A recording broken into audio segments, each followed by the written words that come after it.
Real people, real interviews. I just have to say that I object strenuously to your use of the word hilarious. Hard-hitting questions. What do you think about feminism? Do you like it? Taking you to the cutting edge of truth. Yeah, well, Last Jedi is one of the worst movies ever made, and it was very clear that Rian Johnson doesn't like Star Wars. Kyle pulls no punches. I want to ask how you're able to sleep at night. Ethan brings bone-shattering common sense from the top rope. If I may, how double dare you? This is the Babylon Bee Interview Show.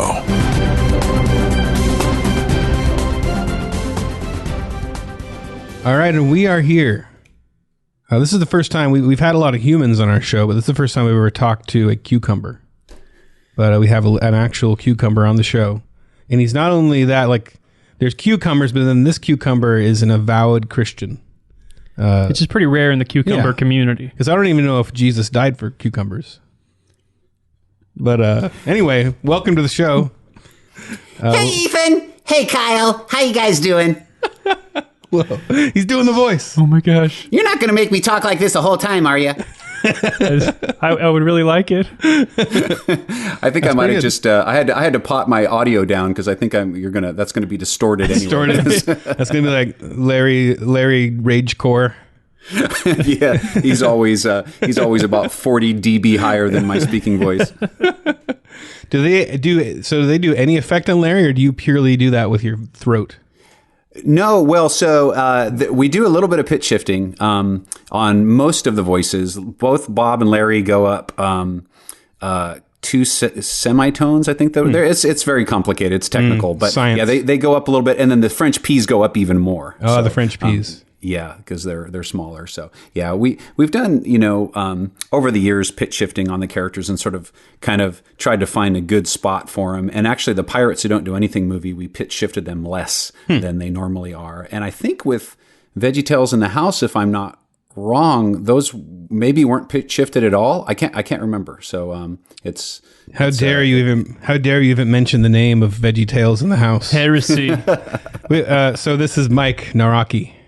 Just so everybody knows, it's the human behind Larry, the cucumber. Hello, everybody. Human. Well, no, that's my cucumber portion. That's not my human portion. I'll stick with the human. You have a portion? I always thought I was just a voice. I didn't realize that you actually part cucumber. Wow. I'm getting a very like Dr. Jekyll and Mr. Hyde vibe here. Where that's Larry true. Just starts he lifts up his pant legs. And there's two cucumbers for fully legs. Cucumber and fully human. It's the hypostatic That's onion. right. So, Something. Yeah, so back in like 1995, my uncle, who's a pastor, brought over this VHS tape for us. And he said, "You guys got to check this out. It's Christian humor, like a Christian cartoon, but it's good." Let's go for that. Had to offer that as a qualifier. Yeah, and and we're like, no, it's not going to be. And we, from past experience, we know this is not true. We've heard that one before. We've been fooled many times. But no, I think the first VeggieTales I saw was Are You My Neighbor, if I remember right. Oh, yeah. Okay. Yeah, I think that was the second one that we did. Somewhere in there. That was our sophomore attempt, and some things were more successful than others in that one. And it was just incredible. I mean, just the use of CGI, and had never been done really on that scale or time frame, and it was incredible to us, as kids to see something like, oh, this is Christian, but it's actually funny, So. Oh man. Well, thank you, man. No, I appreciate that. Yeah, and it's going back and watching those early episodes. I mean, CGI has come so far, but I just remember at the time it was such a cool new look. That we were able to get away with, just not very good art, which would be considered today. I go back and look at those, I'm like, oh, but at the time it looked great. But those are the original. Those are the original designs as God intended them. So yeah, absolutely. Well, and if you look at if you go to look at the early Pixar stuff, like Tin Toy and Rhett's Dream, some of those early Pixar films, you'll notice that the eyes and the mouth, we took the Pixar eyes and mouth and just slapped them on vegetables. So John Lasseter gets some big kudos there too. So even VeggieTales was just the Christian version. of something. Well, there's nothing new under the sun. It's all about combining things in creative ways. Hey, I run the Christian version of The Onion, so yeah. There you go. We're all knockoffs here. That's right. Well, I know we're having you on because just because you're awesome and you're Larry, but you got some things going on. You got a book series you're doing called the Dead Sea Squirrels. Yeah, the Dead Sea Squirrels. I'm excited about that. We just released books 5 and 6 in that series, so the first 4 have been out for a few months now. But I can tell you a little bit about that if you guys want. It sounds violent. Like, what happened to these squirrels? No, it's geographical. Oh, okay. It's yeah. So the dead. I'm just imagining more of floating corpses of many squirrels out in the sea of blood. Sorry, no, it's not really. Don't really think that, people. It's about the Dead Sea. So it's basically like Encino Man meets the Bible meets squirrels. So the premise is that Michael, he's a 10-year-old little boy, just about ready to start 5th grade. He is spending the summer with his dad, who's an anthropologist, on the banks of the Dead Sea. And Michael brought his buddy Justin along. They're in the same grade. And Michael and Justin are exploring a cave in the Dead Sea, and they come upon on their last day there, and they come upon these 2 salt-encrusted, dehydrated squirrels. And Michael thinks that they're amazing, and will make them the most famous kids in the 5th grade if they bring those home as souvenirs. And he stashes them in his backpack. Yeah, they're like petrified. They're dead as doornails. Wow. So at least he thinks. But then he brings them back and sets them up on his dresser under his window with the window open, and they get rained on and rehydrate and come back to life. And so the concept is they're the kooky grandparents that he never had that actually lived during the time of Christ. It's a old Jewish couple named Merle and Pearl Squirrel. And so they have a lot of wisdom to share from the olden days. So so they're kind of fish out of water in the modern world, and then Michael's trying to get used to them, and there's a big international incident that goes on because they were smuggled out of the country, and so it's a whole lot of fun. But each episode, like Veggietales, has a core value at the center, and then there's a story that revolves around that value in that Bible verse. So nice. So that's what the books are about. And it's fun. So they're early readers for 1st through 5th grade, and I've really been enjoying writing those. Cool. Yeah, kids are a great audience. Like getting feedback and finding out, you get that.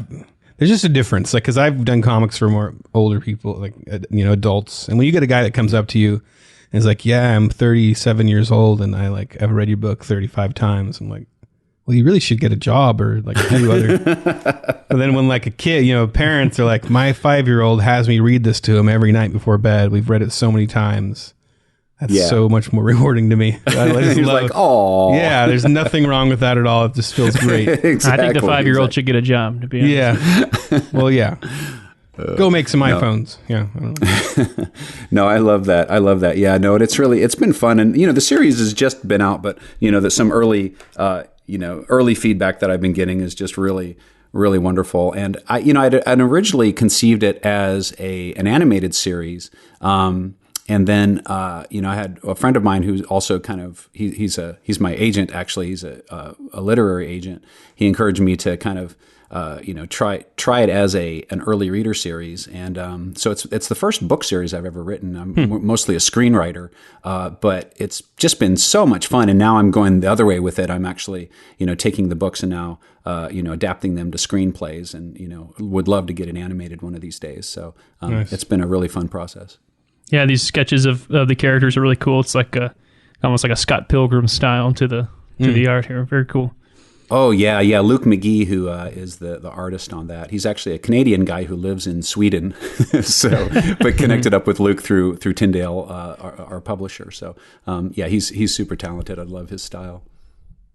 Well, we were inspired because we saw this title, The Dead Sea Squirrels, and we wanted to pitch some ideas to you for some other potential IP. Yeah, you could either use these as like one of the books in the series, or you could launch a spin-off. So these are free ideas. Free ideas for you. All right. All right, great. I've got my pencil. I'm going to write them down. We're a fan of a good pun, and especially a good Bible pun. Mm-hmm. So we were immediately and turned on to animal puns. Animal and Bible pun. Dead Sea Squirrels. It really spoke to us. So Sodom and Gomorrah. Or no, Gamera. So that's the giant mutant turtle that attacks cities.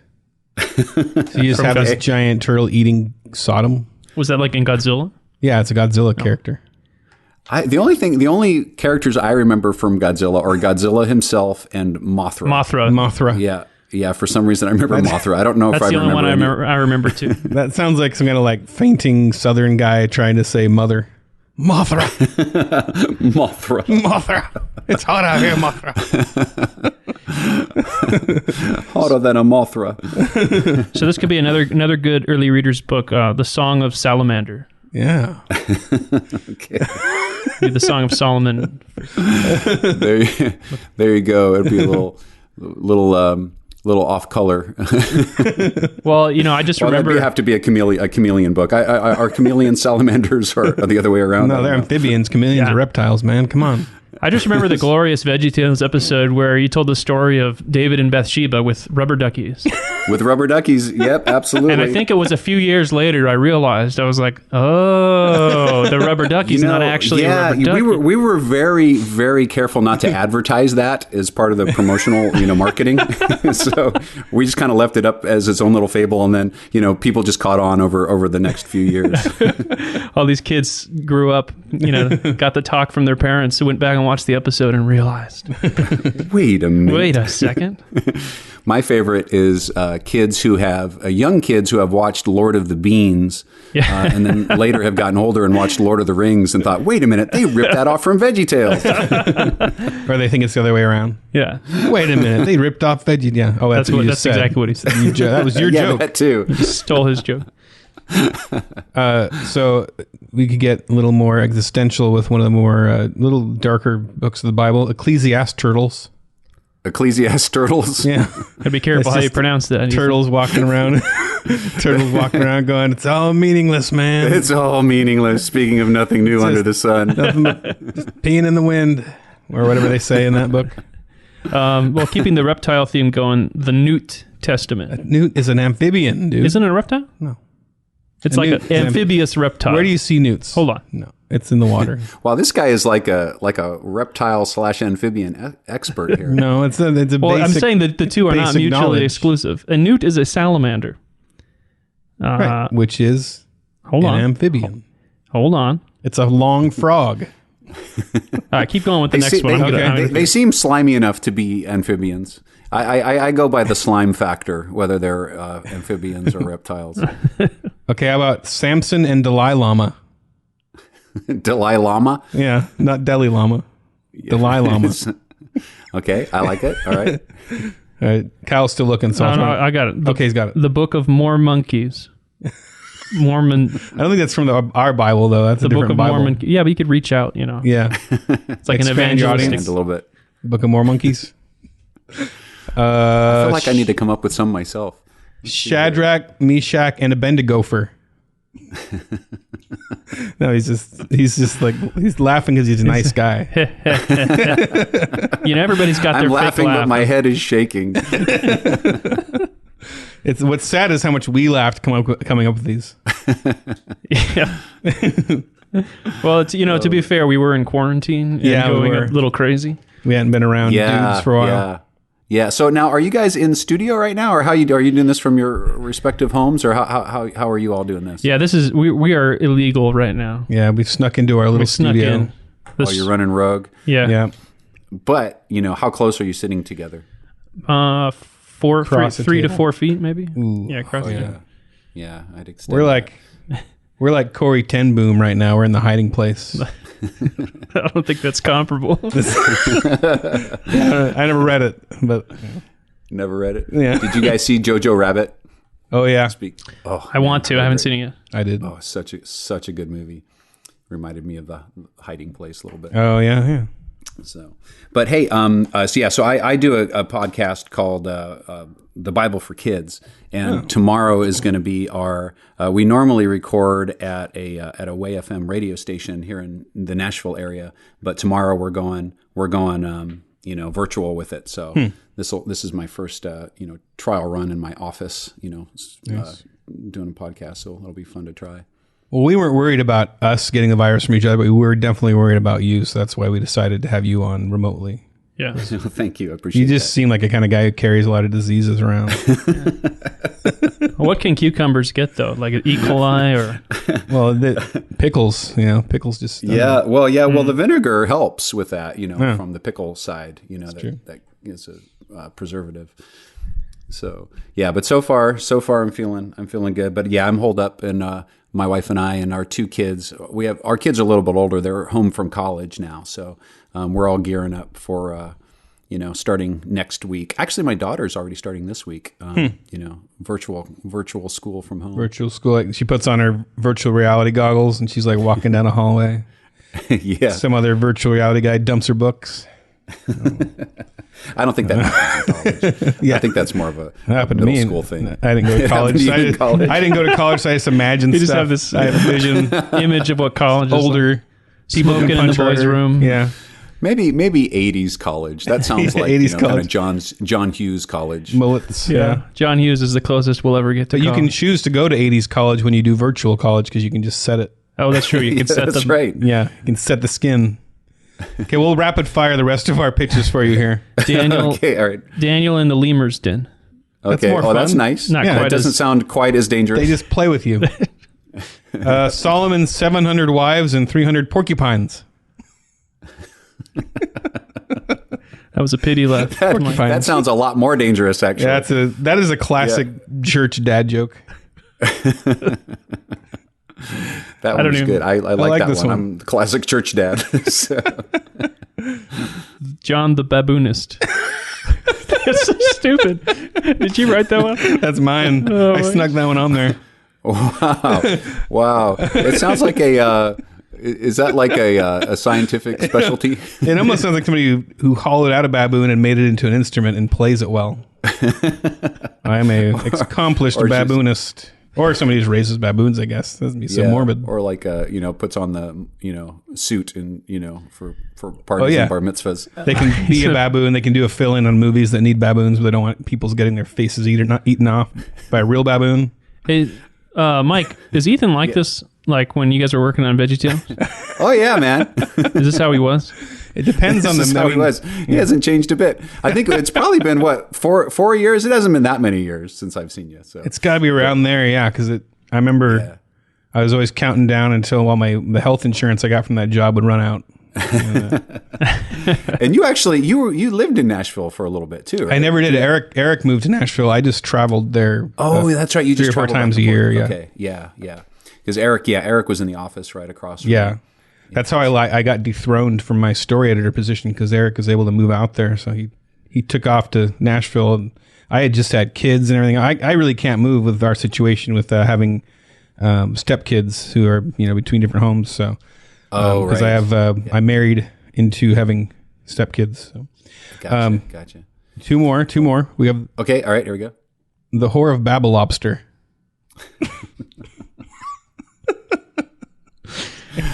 No comment. No, sorry. You don't have to say anything. Just keep laughing and shaking your head. Maybe if you make this series for older kids. It's just ideas or just a character. Yeah, ideas. Just throw a character in. All right. And the final. The prophet Gerbil Maya. Gerbil Maya. It's like you guys saved the best one for last. Yeah, obviously. Maybe. Matter of opinion. All right. Well, you guys have got a future in Bible pun story writing. All right. With animals. Oh man. Hey, speaking of the old Big Idea office, you know who's in there now? Little thoughtless people. Nope. Kingdom Studios. You know those guys that I Can Only Imagine. They did that film. Oh, and I still believe. So that's gone? Big Idea is the studio, the offices are gone now? Or, I mean, they're Oh, I didn't know that.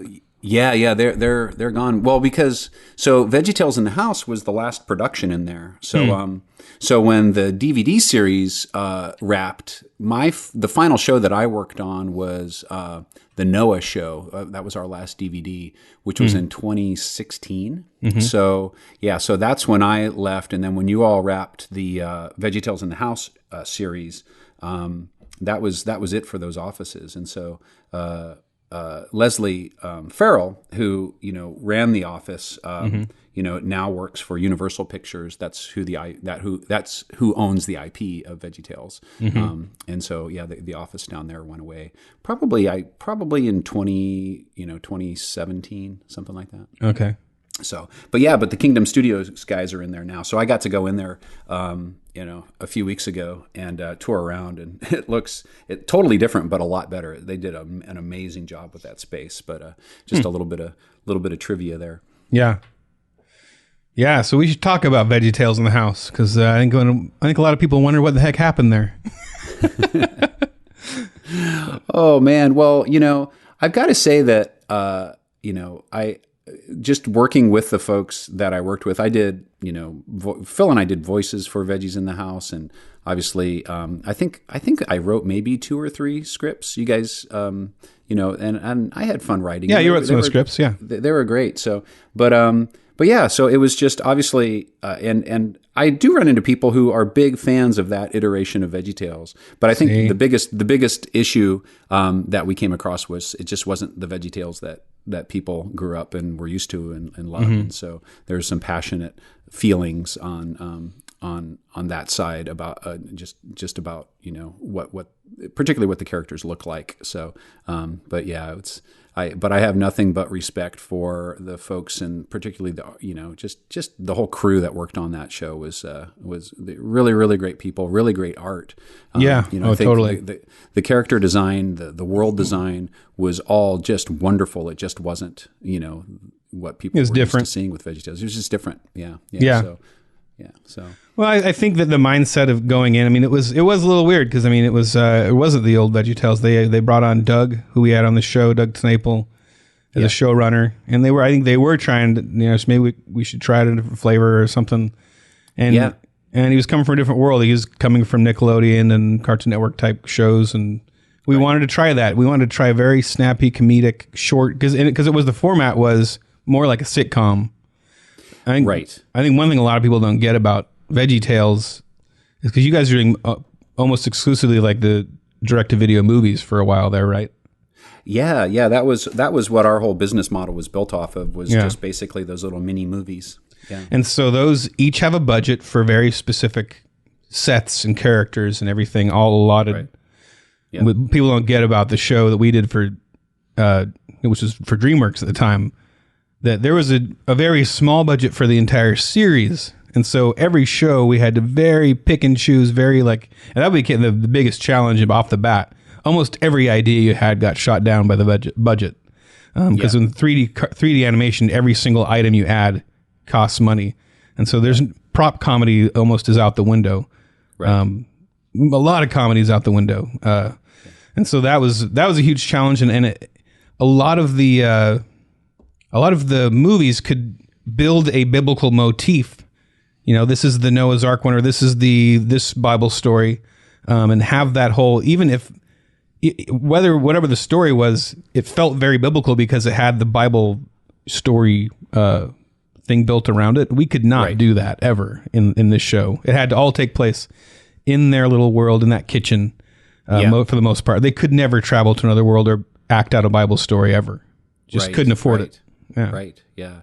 Yeah. No, I mean, the challenges that you guys had to work under were pretty big. And, I just remember just thinking, oh my goodness, these guys are just the work that they have to do, the amount of output that they have to create is just tremendous. And I remember, because we would do 2 to 3 VeggieTales episodes a year at the most. Yeah. And really, and the longest portion of that, even though they were longer to produce, the longest portion of that was in development, because breaking a story and being able to, teach a lesson that comes out of a story, and make sure that feels, authentic. Natural, yeah, the it's teaching hard. is correct. It's really a lot of work. And so, and basically, on the schedule that you all were on, you had to turn out like an episode a week for 3 years. Yeah, which one was brand new one every week. And there was times where multiple episodes had either been flat out rejected and we were doing complete rewrites. And yeah, it was hectic. It was like this crazy Lucy conveyor belt. And and for both me and Eric, who are pretty much the key writers on the show. I mean, if you look at the credits, it's almost every episode is me or him writing it. We were both very new to writing for animation, or just writing under a deadline like that. We'd written our own stuff, so it was like we got thrown in the deep end. And it was, but also it's interesting, these stories behind the scenes, there's a whole other story, which me and Doug often talk about. It's easy to want to say like, oh, God had this show created because it had this purpose to lead all these kids to Jesus, and who knows what, maybe. But like, there are behind the scenes stories. Like for me, just alone, getting this job on Veggietales, I had just gotten married. I was really kind of the tail end of Axe Cop was kind of fizzling out for me.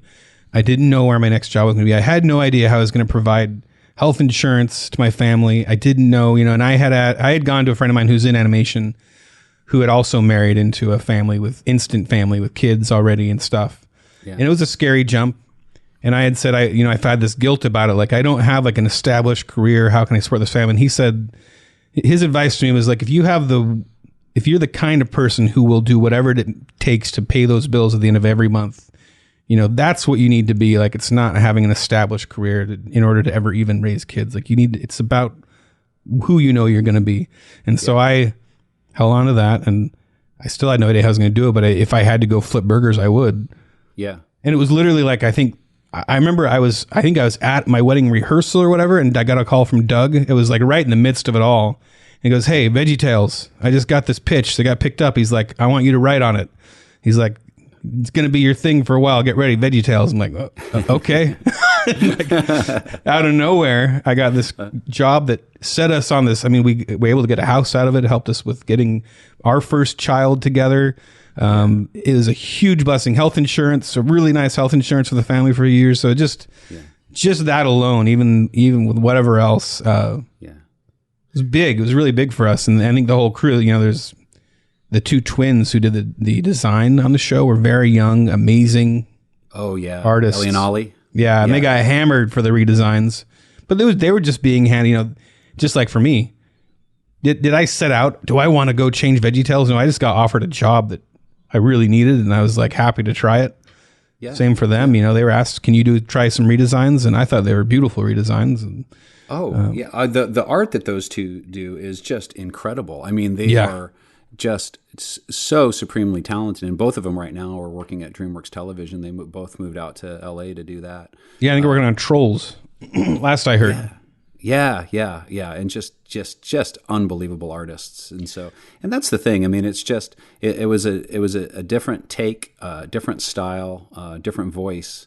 It just it was just different, and and wasn't what people wanted with the show. So so you guys are are you part of the new show? I assume you're Larry. Yeah, so the new show.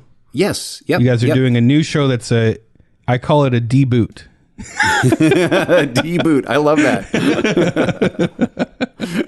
Because the reboot has been rejected and we're debooting back to the old. It's like when you want to reload back to the old, like you get with the new Windows and you hate it, so you go back to the old one. The old one, right. I don't know. The term. I think I want to the term free Pete. I don't know if that comes free Pete. free Pete. Free Pete. Yeah, it's when you want to go back to the old one and it's free. I don't know. No, I'm totally kidding because it looks beautiful. I've seen the previews. Can you leave the puns to Ethan, please? Yeah, I'm gonna do that. He got the Dead Sea Squirrels. I am a dad. I am qualified for puns. Yeah, Veggietales, the whole thing just seems like it was written by dads telling dad jokes. Yeah, absolutely. A lot of the voices. Absolutely. Oh man, no. So you're right. We are writing new shows. So there's going to be 26 new episodes. TBN actually licensed VeggieTales through Universal, who still owns the IP, and they put together a little production group in Southern California where they are running the pre and post production, and then overseeing animation. But they've contracted Phil and I for writing and for voices, and Kurt Heineke, who did the original music for VeggieTales. He's back on there, so it's been a lot of fun, and we actually we're almost ready. I had a voiceover session for show 26 actually scheduled for last week that got pushed because of all the craziness in the world right now. But we're those are on their way, and those should start releasing later this year. So what is your theory about why, sorry, I keep stealing questions from Kyle here. I'll go for him. In VeggieTales in the house, it's an empty house full of living vegetables. It's clearly a house that was at least once owned by humans. That's right. So do you think it's this post, like the, after Christ came back, everybody's gone, the apocalypse happened? It's a post-tribulation. Yeah, it's post-trib. And then all the vegetables came to life. Like if maybe we never actually filmed in there, but there could be rooms full of dead bodies. Well, it could be post-rapture, but still pre-trip. Hey, I have a pun for you. The Walking Dead, WOK. Walking. Oh. Yeah, Walking Dead. Not bad. All the veggies that were kind of meant for the walk. Did you pitch that? You pitched that, I bet. No, I never have. That just came. The Walking Dead in the midst of our punishness. We did an attempt at like a Walking Dead episode. What was that one? I can't remember. Okay, it's blanking on it. On the VeggieTales we did. But yeah. Yeah. So, but yeah, the whole origin story of veggies is one that we actually have, Phil had written a Bob and Larry movie that kind of, answered the question, where do the vegetables come from? But even in the answering of where the modern vegetables came from, we never really answered the question, like ultimately where they came from. They just had always been here through time immemorial. So it is a bit of a mystery. I know, like with Calvin and Hobbes, Bill Watterson always regretted like saying where Hobbes came from, because I think in the very first panel it's Calvin catching the tiger, and he always said later like he wished that he didn't do that because.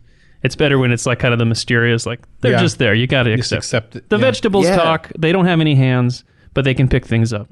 Yeah, exactly. Exactly. Yeah. So it sort of ruins the mystique if you go too far. It could. Did you ever see some of Doug's pitches for his idea of how to redesign VeggieTales? I don't recall. I might, if you put a few in front of me, I might see. Doug can be very angular and very aggressive. So I'm imagining what those would have looked like. He had this one where it was like these Bob and Larry are in this like chariot, and they have arms and hands. They have the weird hairdos from like the little sprouts on their heads. They have like buck teeth. They just look completely different, and this chariot is being pulled by these like giant mantis creatures. Pure Doug TenNapel style. Just like so if people knew, like if Doug actually got in his way, would that show them like oh yeah, it would have actually I think it would have been a great show. It would not have been VeggieTales, but it would have been an excellent show. In fact, I do think that is probably the better way to digest that show. Like if you're just a Christian parent and you're like, I would love it if there was a show with good values in it and that taught Bible verses and just detach yourself from VeggieTales and just think, oh, this is some other show about vegetables. It's nice to have another one out there. But those of us who grew up with VeggieTales would have rioted. We actually the main thing is they didn't have eyebrows, or they did have eyebrows. When VeggieTales first started becoming really, really popular in the mid to late 90s, there was another Christian group that was doing a Fruit of the Spirit show, and they put that out. And actually, the designs weren't really, they were actually pretty good. And so we actually reached out to the guy who was doing the designs for them and hired him. So his name was Brian Ballinger. And so we said, hey, Brian, you want to come work for us instead? He was like, sure. Wow. Did you ever have any of that fallout? Like anybody, any death threats or anything when VeggieTales got eyebrows and stuff like that? When they got eyebrows? Oh, you mean 'cause from that was the big- new, from the new designs? Yeah, the new designs, that was the huge issue. Remember, I remember we had... the eyebrows were big. I think, the thing, and this is, maybe a more personal perception, although I have heard it from others. The thing for me were the colored irises. That people really changed. didn't like those, yeah. Yeah, because I think more than anything else, we relied so heavily on, the veggie's eyes to emote, so people are really locked in on those big eyes. And, when they got colored eyes, it just made them more different probably than any other part of their design. So that's true. Yeah. So, but again, they looked beautiful, but they just weren't themselves. Well, I remember Phil saying in an interview, because if you watch the really old VeggieTales, if a character's eyes get bigger, their pupils get bigger with it. Right. It's yeah. Because very those primitive. were all of that geometry was locked together. Yeah. Yeah. And the deformation lattice. Yeah. And I remember Phil saying in an interview, or maybe on his podcast or something, that you guys didn't actually even really know how to make eyebrows work with could have them floating out there at the time. Because eyebrows are nice to have for emotions, to make your character have emotions. Eyebrows really help. Absolutely. So to try to have your character show emotion with no eyebrows, you see a human with their eyebrows shaved off, they're horrifying. So they can't. That's right. They have no emotions. They have one facial expression. Are you with your blonde eyebrows? They almost my look like they're not eyebrows, there. Yeah. Sort of disappear into your head. Yeah. Oh man. Well, yeah. Well, actually, yeah. So what we did with the characters back in the day, and continue to do, this is the style that we've incorporated, is we emote with the tops of their eyes, and so whatever a shape an eyebrow would normally take for emotion, we do that with the line of the top of their eye. So if they're angry, both of their eye tops are kind of pointed in, looking like that. If they're surprised, they're up and rounded. And, so we're able to kind of get that just from the shape of their upper eye. But when you do have, you're right, when you have eyebrows to assist that, it's very, very helpful. So, and with Mr. Lunt, who didn't have eyes, we would do that. We would use the wrinkles in his forehead to emote. Oh yeah, for certain scenes. So, but just learn, getting all those tricks down was, it was just challenging with the limitations of the characters initially, how to fully emote them. Has there been any fallout with Mr. Lunt, culture appropriation, or Phil doing an accent? I think we're not supposed to do, white people aren't supposed to do accents of other cultures now. It's not allowed. Yeah. Well, tell that to Mel Blanc too when you go back. I know, the master. Yeah, no, but it's true. It definitely is something that's a little trickier. And really, Phil and I, we met doing puppeting. So we were both puppeteers, and we. How do you meet? How do you meet doing that?